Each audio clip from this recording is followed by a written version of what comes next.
AFC প্রতিযোগিতা থেকে বাদ পড়ল সবুজ বেলুন। ইরানে খেলতে না যাওয়ার বড় শাস্তি হলো মোহনবাগানে। এএফসি চ্যাম্পিয়ন্স লিগ 2 টুর্নামেন্ট থেকে সরিয়ে দেওয়া হলো মোহনবাগানকে।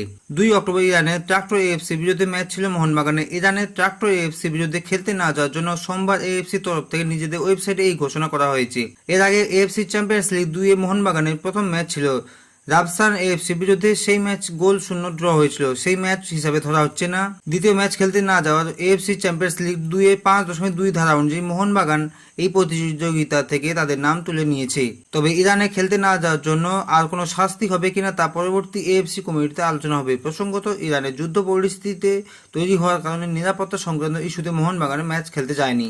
ধন্যবাদ। ভিডিওটি ভালো লাগলে লাইক করবেন, শেয়ার করবেন, কমেন্ট করবেন এবং আমাদের চ্যানেলটিকে অবশ্যই সাবস্ক্রাইব করবেন। আপনি যদি মোহনবাগানের একজন সমর্থক হয়ে থাকেন তাহলে অবশ্যই কমেন্ট করে জানাবেন এটা ঠিক হয়েছে না ভুল হয়েছে, আপনার কি মতামত।